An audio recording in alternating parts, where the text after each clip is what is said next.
she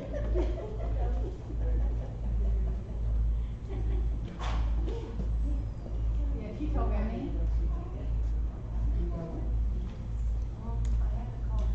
Good evening and welcome to the Little Rock Church of Christ Wednesday evening Bible study. And to those who are tuning in live stream, we're glad to have all of you. We're continuing our study in 2 Corinthians chapter 8, where Paul is dealing with famine in Jerusalem and the collection of money to send from the Gentile brethren to the Jews in Jerusalem.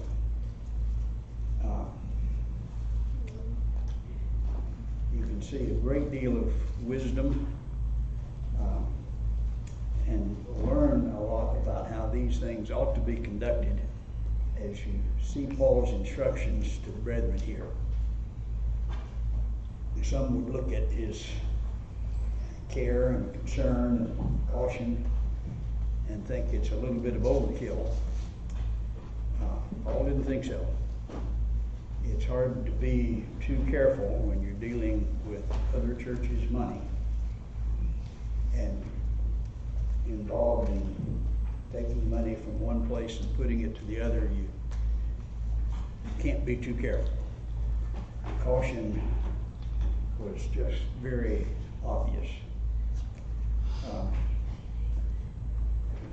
In 2 Corinthians chapter 8, verse 13, where we concluded last time, he emphasizes the pattern that I believe we have for today that we are to follow. That there is a church in abundance, there's a church in need, and the church in abundance is not the receiving church. There are a lot of brethren around today that don't know that. And the sponsoring churches are the ones that receive the money to distribute for the smaller churches, and that's not in the Bible. It's just the opposite. It was a temporary situation. It wasn't a permanent arrangement. And the goal was to relieve the need, money from the church in abundance to the one in need, so that there would be equality and that each would be free from need. And temporary, and not to elevate one church above the other. No mother churches, with your expressions like that. We need to be cautious about it. That's not a scriptural concept.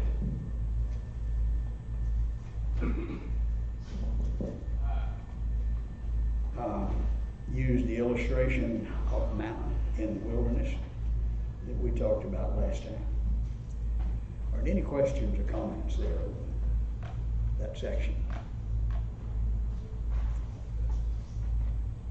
In verse 16 we read, "Thanks be to God who puts the same earnestness in your behalf in the heart of Titus.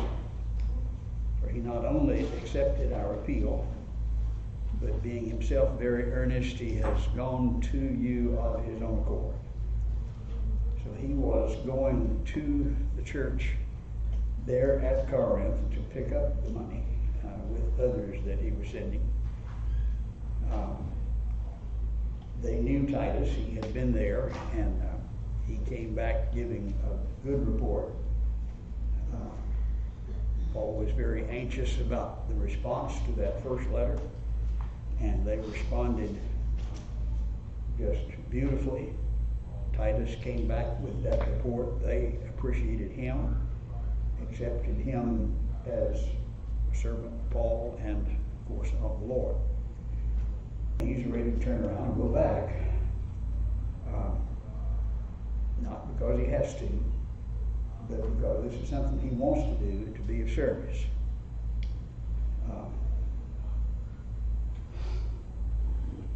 Now, Titus, of course, would fit in, not being a Gentile origin, likely, a Greek.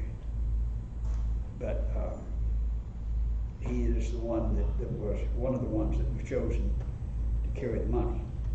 And then the next verse says, we have sent along with him the brother whose fame in the things of the gospel has spread through all the churches. Now, what brother is this?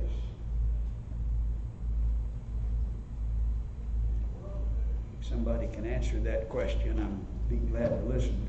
I don't know the answer today. But it was one that they knew. His fame in the things of the gospel had spread through all the churches. Not only that, he's also been appointed by the churches to travel with us in this gracious work, which is being administered by us for the glory of the Lord and to show our readiness. He's identifying with the church there, and we have readiness to help. So Titus is going to Corinth, and he's bringing back the funds. He's leaving together with, actually, there's another brother that he'll mention, that also is not named, but Paul and the three, Titus, this brother, and then one other, are going to carry this. And it was the brother that he mentions here, according to verse 19, is appointed by the churches.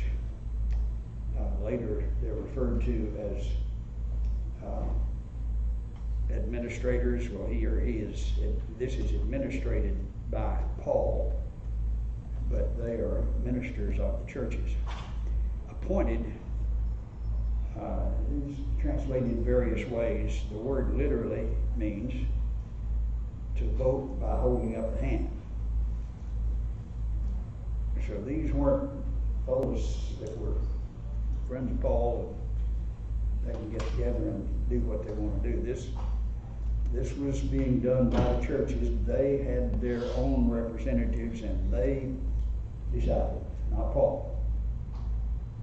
Why would he do it that way? Taking their money. He wants somebody that they know and that they trust, that they have appointed to be there and keep their eyes on it to make sure everything looks as well as is above board. So here is one whose fame has spread through the churches, one that they respect and know. Lots of suggestions. Apollos or Aristarchus, maybe Barnabas, possibly even Timothy, though there are reasons why that would not be the case here, and probably not Silas. If I had to guess, well, I don't have to guess, but my best guess would be Apollos, but I'd give that about 50%. He was well known, mighty in the scriptures, and powerfully refuted the Jews, and he had been there, so it would fit, but that's about the best you can say. Someone that they respected and knew, had confidence in, that they chose, and they're traveling, he's traveling with them. It's administered by Paul, and he's administering it in a way that removes any question about any accusation people would make about the misuse of funds, and just bending over backwards to be careful. And doing it this way is to show the readiness of the Gentiles to help the Jews, all for the glory of the Lord. It's not just so some people can, just so they can be relieved of need. But there is a submitting of the relationship that was obviously strained between Jew and Gentile. Brethren pitching in to help brethren is to the glory of the Lord from the standpoint of those who are helping as well as those who are receiving. taking precaution, as he says in the next verse. And that's just abundantly obvious. And the lesson, of course, today is when you start dealing with money, you can't be too careful. Take precautions. We have regard for what is honorable in the sight of other people, what is honorable not only in the sight of the Lord, but also in the sight of other people. We have attitudes expressed sometimes, well, I know what I'm doing is right. If somebody doesn't like it, that's their problem. No, that's a problem for the Lord's church. It's when we have brethren who are suspicious and things are questionable, that's just, you don't need that. Not necessary. Just be careful and eliminate that with precaution, which is what Paul is demonstrating. Precaution so that no one will discredit us in our administration of this generous gift. So again, Paul used that word, administration, administrator. But he's not doing it by himself and without others. This is out in the open, and the messengers of the churches, the ones appointed by them, are there every step of the way. We have regard for what is honorable.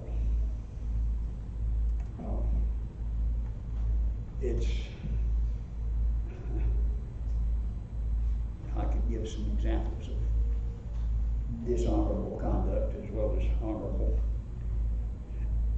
We don't have to go into those details, but we need to take the lesson from Paul and understand you can't be too careful. Precaution, providing not only for what is right, but what looks right, so that there's no question. And yeah, there are always going to be cranks and people who fuss, and that's wrong. But you can eliminate giving them opportunity. Don't fuel the fire. Don't provide anything by which they could discredit the administration, especially when you're dealing with other people's money. In the sight of the Lord, in the sight of it, well, I don't care what other people think. Wrong. Just wrong. Paul says, yes, you are concerned about what the Lord thinks. Also, what other people think when they see, well, two ways to do it. This one, both of them are right. This one's a lot easier, but this one will look better. That's the way to do it. It's twice as hard, you do it that way.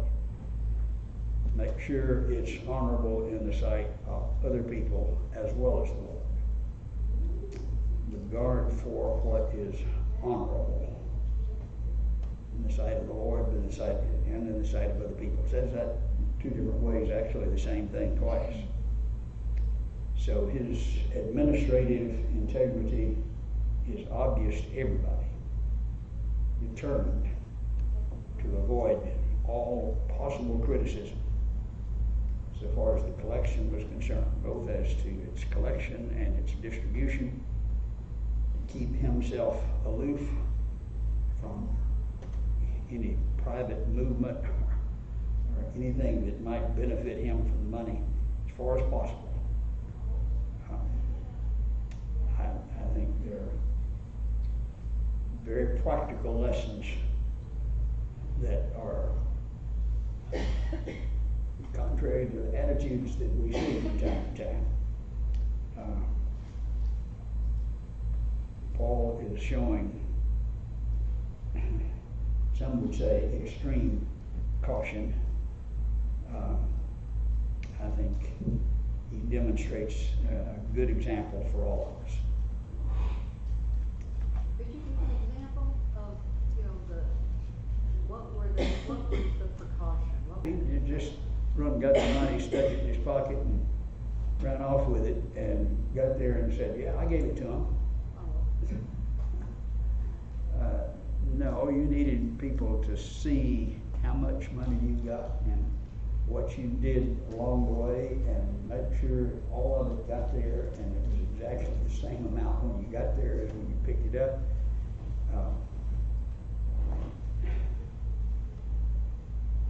Really good people can be tempted. We have a collection here, and there's sometimes, well, we need to have people check. We've seen people just put it in their pocket and said, "I'll count it when I get home." No, that needs to be done in the open so that there's no question. And if you think you're just going overboard, forget it. You can't be too careful. It avoids problems that ought not to be sometimes, but that you don't need to help, even when it's not as it ought to be. People are ornery and suspicious. We know that, so don't give them any slack, any rope, any opportunity. Other questions, comments?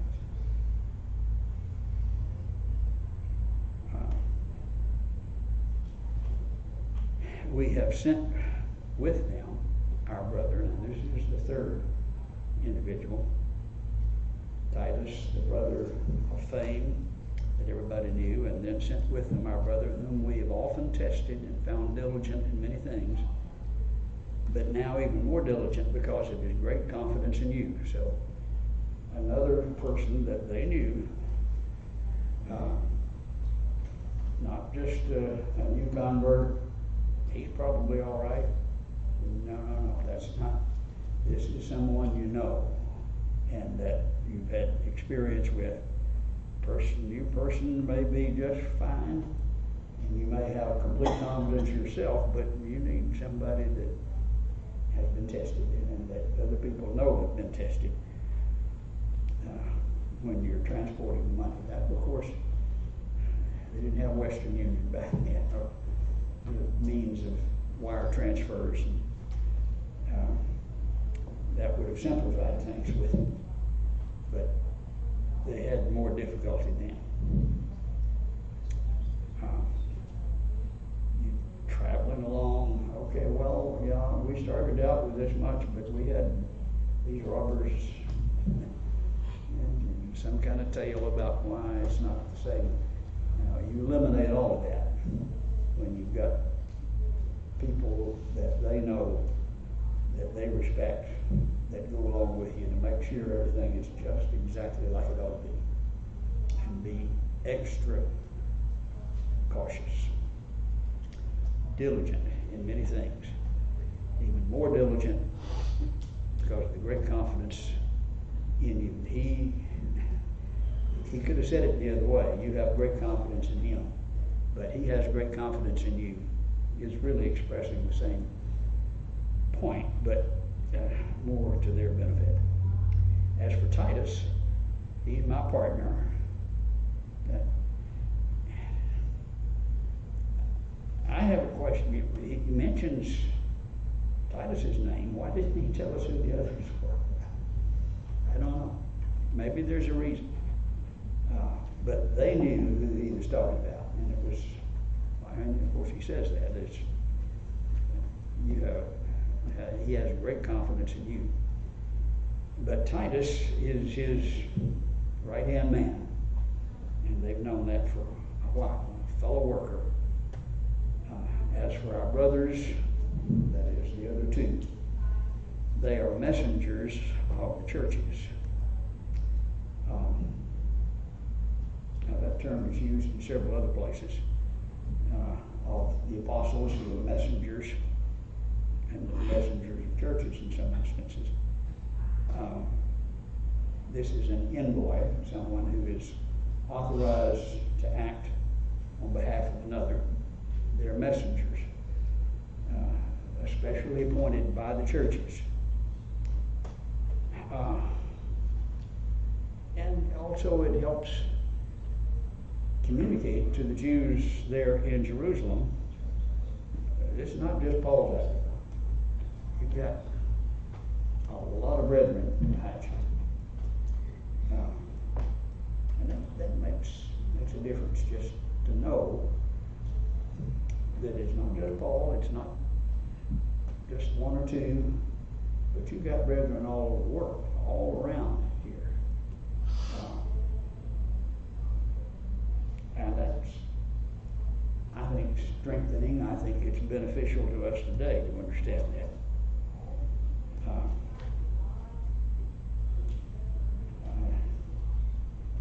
I have had a lot of experience holding gospel meetings around the country, and actually most states over about 60 years. I know brethren everywhere, and which means I've got to pay myself no matter where I go. You're running into people everywhere you turn around. That's motivation to behave. It's also reassuring to know that you're surrounded by that, as the Hebrew writer put it, the great cloud of witnesses. You're not by yourself. And that idea, that feeling of many people involved in this, helping the Jews and many people from the Gentiles. But they were acting as messengers, the churches together with them. Therefore,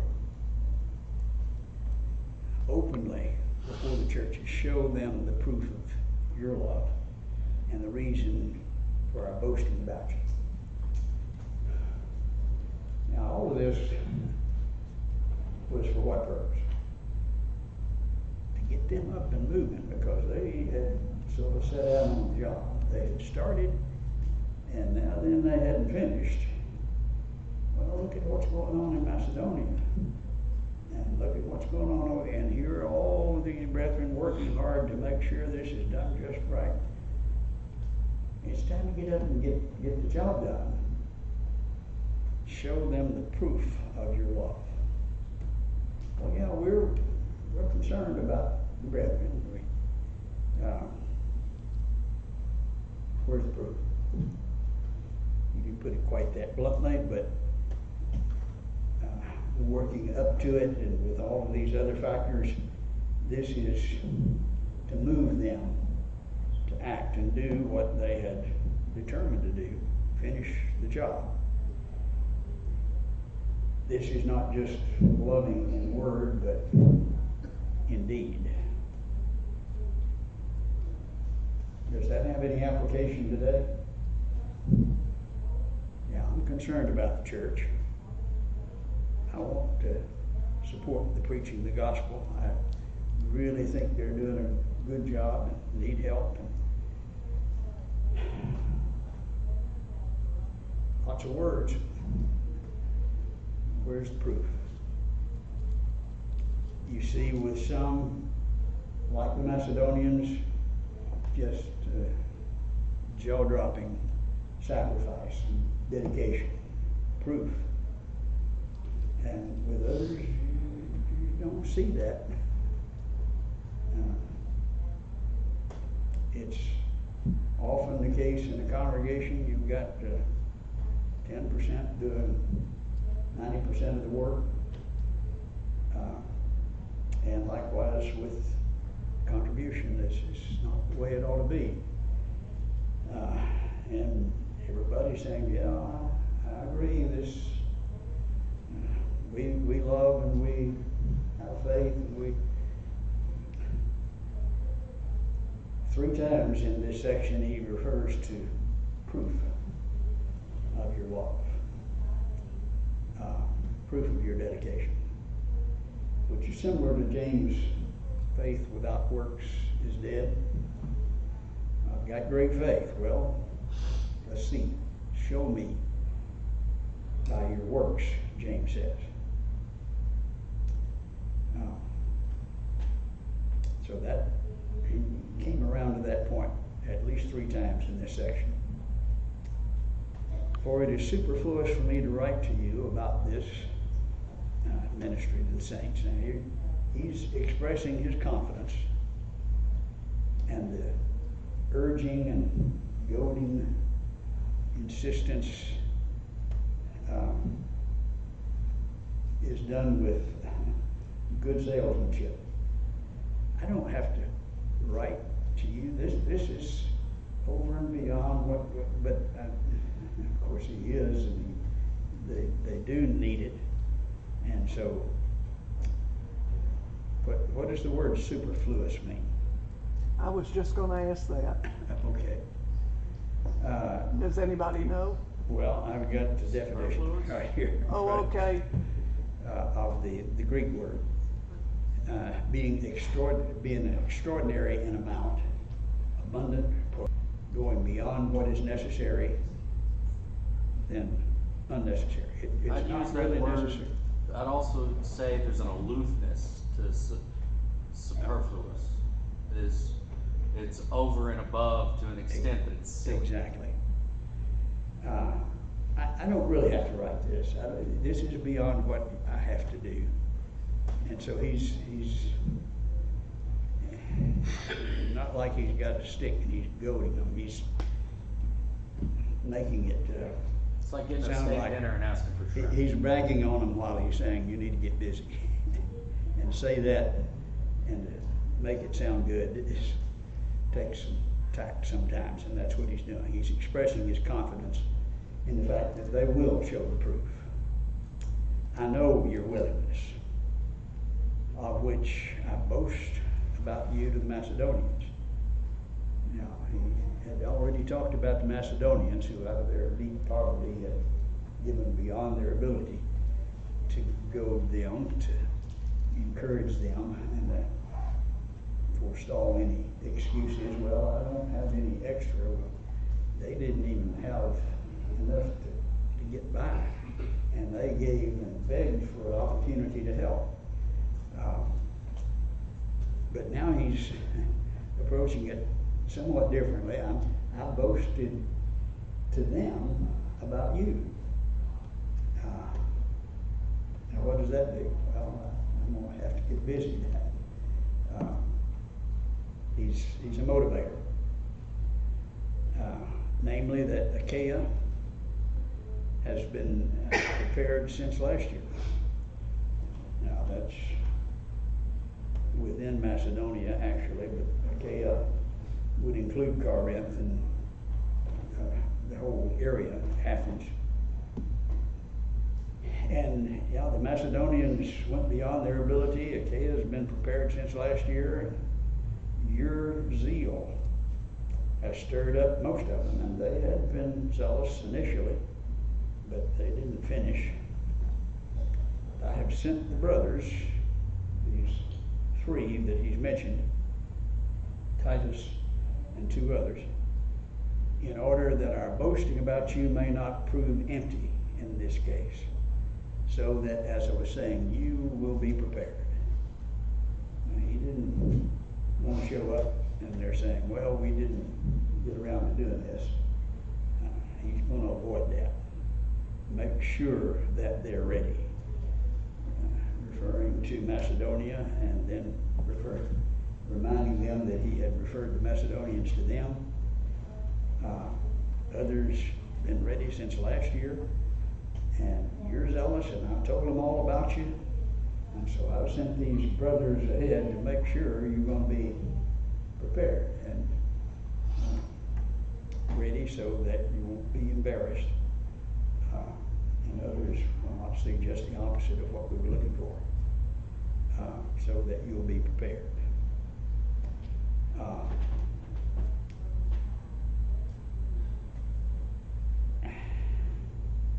Let's see. All right, we noticed that we have switched chapters here. I didn't the subject doesn't switch, it continues to flow the same set, but we do have a chapter division here, and he starts here in chapter 9, which continues and then gets into other subjects related, as we'll see. Verse 4 of chapter 9, otherwise, you need to be prepared and ready when these brothers, if any of the Macedonians come with me and I find you unprepared,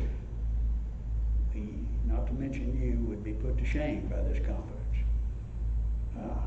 Paul would be, he's told them how great they were and expressed confidence in their zeal, and that would embarrass him.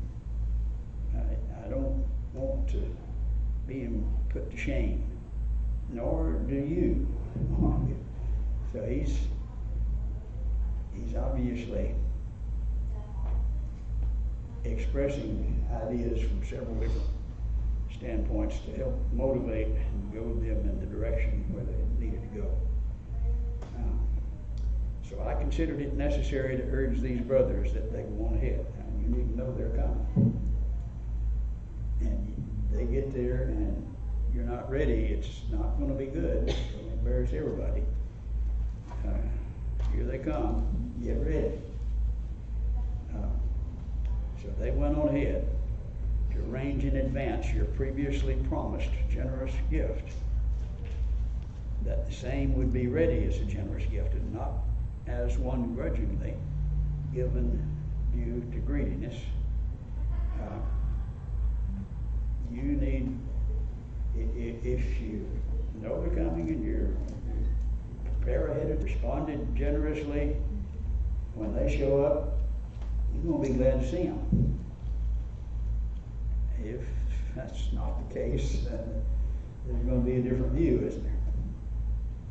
So he's doing a good job of motivating, not just because he wants the money to go. He wants this relationship to be cemented. There's a need that's a concern, but the relationship among the brethren, I think, is as much a concern. And the ultimate result is that both the giver and the receiver can rejoice in the fact that they're pleasing God. It benefits everybody. So he continues with his motivation.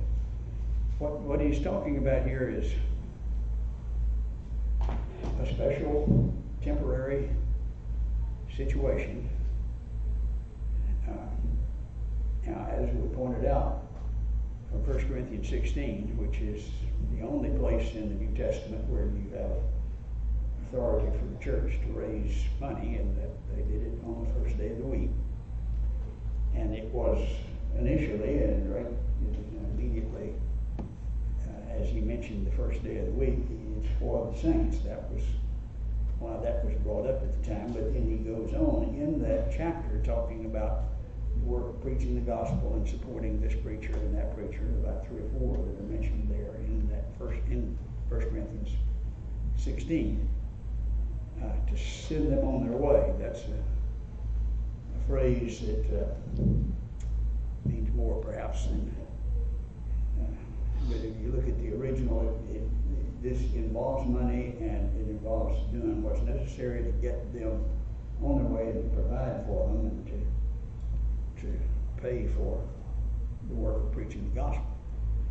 All of that's included in that first day of the week contribution.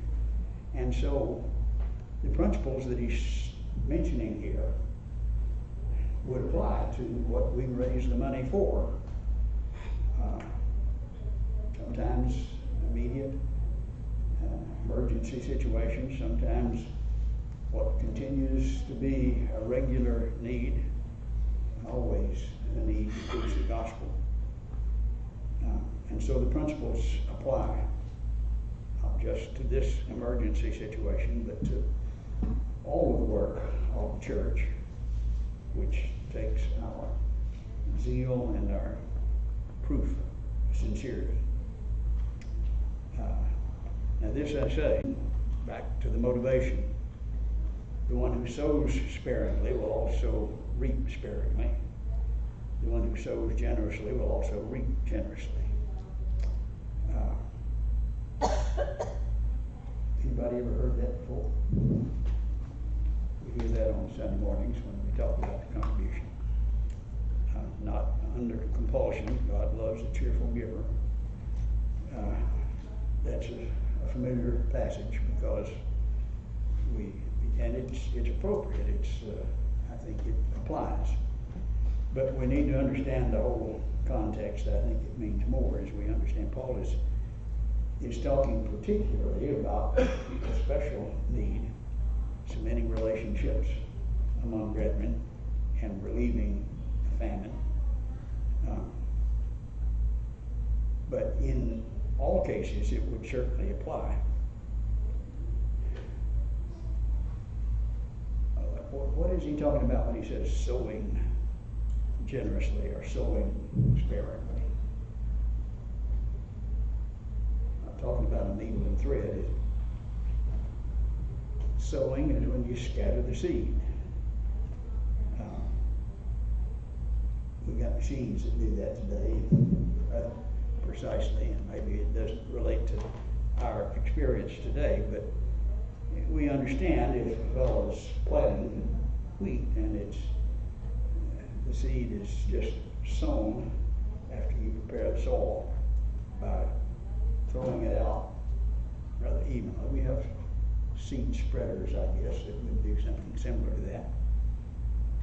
And if you just put down a few seeds, you're not going to get as much response, as much result as when you put down a bunch of seeds. And the one who says, well, this seed's expensive, I'm going to scrap and not put out as much, is not going to reap as much as you want to have a better return, a better crop, then you generously sow. And that's a pretty obvious figure, and he applies it to our giving for the cause of Christ.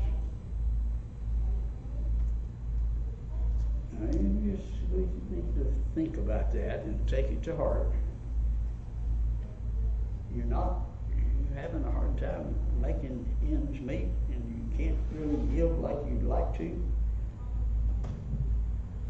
Like the farmer who says, oh, I'm having a hard time, I'm going to cut back on my sowing, and maybe that'll help my finances. And when he does, what happens? Doesn't work. If he wants to reap more, he needs to sow more. And that doesn't make good mathematics, but it does work when you're thinking about the farmer who's sowing seed. You understand it. You're an accountant. You may have a little trouble trying to make that balance out, but the Lord doesn't work that way. He knows how to make our seed multiply beyond what the accountant would expect. Each one must do just as he's decided in his heart. And it's easy to decide, yeah, we're going to do this, and then things get tight and not quite so sure we can do that. No, you need to do what you have decided. In this case, he's referring specifically to helping the brethren in Jerusalem. We see it applied to our determination today, and I would, I guess, indirectly apply. That's not directly what he's talking about here, but the principle, of course, in general would. It's not to be done reluctantly or under compulsion, and especially here because this wasn't their responsibility. This was over and beyond theirs. This was the Jews in Jerusalem, their responsibility. Well, but you're generously responding, even though you don't really have to, not a compulsion to give. Now, I think we have a compulsion to give liberally. The not under compulsion, I think, is specifically with reference to the situation in Jerusalem. But we ought to be happy about it. And when we think of that harvest that's coming generously, and we really, which is the problem, then we are happy to sow generously. All right, our time is up this evening. We'll continue. There's more that is very important and does apply to our principles today. We thank you for your comments and questions, and we'll continue, Lord willing, next time.